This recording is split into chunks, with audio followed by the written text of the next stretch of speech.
Hello, are you looking to access the power of the living word and plant it deep in your heart?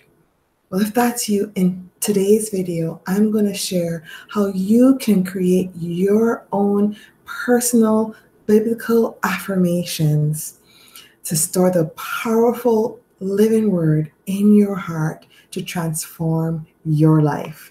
I'll also share my personal biblical affirmations to give you an idea of what this is like. So stay tuned. All right, so really quickly, if you are new to my videos or channel, welcome. My videos and channel is about putting God first in your finances. So doing finances God's way. And one of the first ways to do that is storing his words in your heart. Okay, so how was I inspired to do this? I love the Bible app, and a friend of mine on the Bible app invited me to do this powerful short study called Words to Live By. And it's by the Life Church. I have included the link about the sermon and the series in the show notes below. I encourage you to check it out and also check out their video to really get a good grasp of the vision behind this exercise. And I embraced it with my whole heart. And over a span of a day, half of an evening, and then in the morning, I wrote down all the negative chatter in my head, and sometimes the ones that I was afraid to even acknowledge. I wrote them down, and then I searched the Bible for God's truth that would demolish that stronghold in my mind, and then I personalized it. Instead of just having the Bible verse as it is, I put I in it, and I wrote them out on a paper, and then I typed them out in an email. And the next step I encourage you to do is to record your own voice saying these Bible affirmations. I haven't done that yet. I'm about to do it. And record it on your phone, record it on your computer. And what Pastor Craig recommended is just first thing in the morning, listen or say these verses to yourself out loud. And I want to challenge you to do that for a year.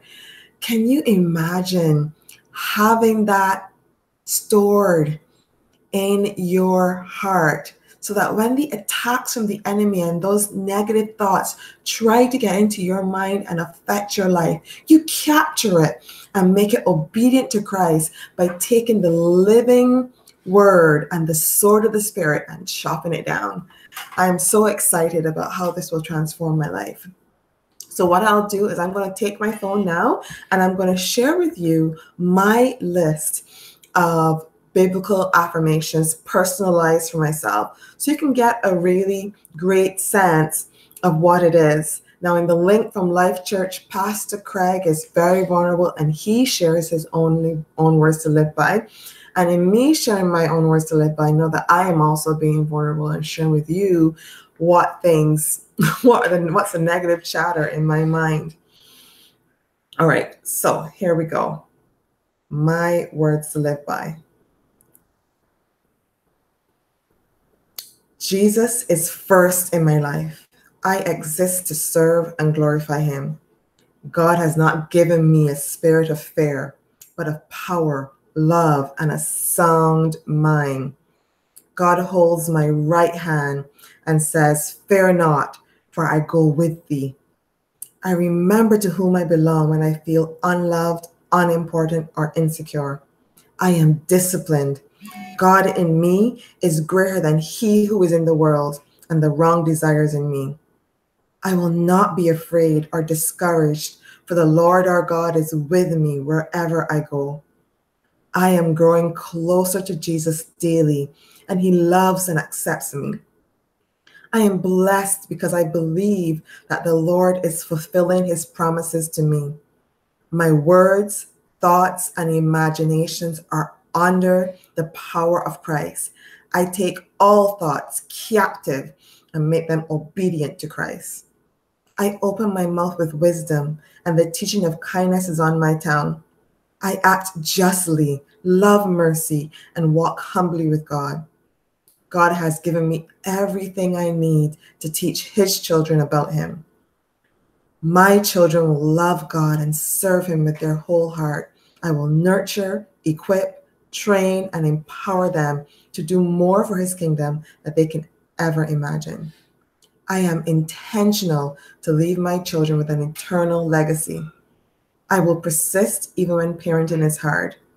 I am faith-filled, life-speaking, fully devoted follower of Christ. I bring my best and then some. It is what I bring after I bring my best that glorifies God. God's grace is sufficient and applies to me. God extends mercy to me. I look well to the ways of my household. I am joyful in hope, patient in affliction, faithful in prayer. I have authority over the enemy and therefore can resist the enemy. My record has been wiped clean. There's no condemnation on or to me, for I am in Christ Jesus and I'm called according to his purpose. I love and trust God completely and know that all things work together for my good.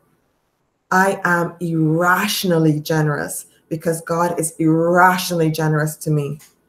I am a lender, not a borrower. I will not conform to this world, but be transformed by the renewal of my mind with God's truth. And by testing my thoughts with God's truth, I will discern God's good, acceptable, and perfect will for me. I submit to God and resist the devil, who flees. I show God's love to every client, vendor, customer, and employee. I forgive quickly because God forgives and forgave me. The devil is already defeated. For the Lord my God is who goes with me to fight against my enemies and to give me victory. I can approach God's throne of grace with confidence to receive the mercy and find grace in my time of need. The world meant evil against me, but God meant it for good. I do not use human weapons. I use weapons that have power from God and can destroy the enemy's stronghold and tear down every proud idea that raises itself against the knowledge of God. I always meditate and focus on what is good, worthy of praise, what is true, honorable, pure, beautiful, and respected. I am fearfully and wonderfully made. God's grace is sufficient for me, and his power is made perfect in my weakness. I trust in the Lord with all my heart and lean not on my own understanding. In all my ways, I consider him first, and he will make my path straight. I forget what lies behind me and strain forward to what lies ahead. I press on toward the goal for the prize of the upward call of God in Jesus Christ. I will be subject to my husband, regardless of his beliefs, so that he may be won over by my conduct when he sees my respectful and pure conduct. I am a virtuous, intelligent, and industrious woman. I let my adorning be the hidden person of my heart with the imperishable beauty of a gentle and quiet spirit, which in God's sight is very precious. I pray that I encourage you today to take the action, invest the hour or two to really look at thoughts and think about the thoughts that you're thinking, as Joyce Meyer says, and pull out those defeating, those negative ones that are attacking your worth in Jesus Christ. And then go to the Bible and find the biblical promises and claim those verses in your life by personalizing them, creating your own personal biblical affirmations, and as Pastor Craig says, your own words to live by. And then take up the challenge every morning as you rise. Thank God for another day and decree his powerful word over your life. I pray that you be blessed.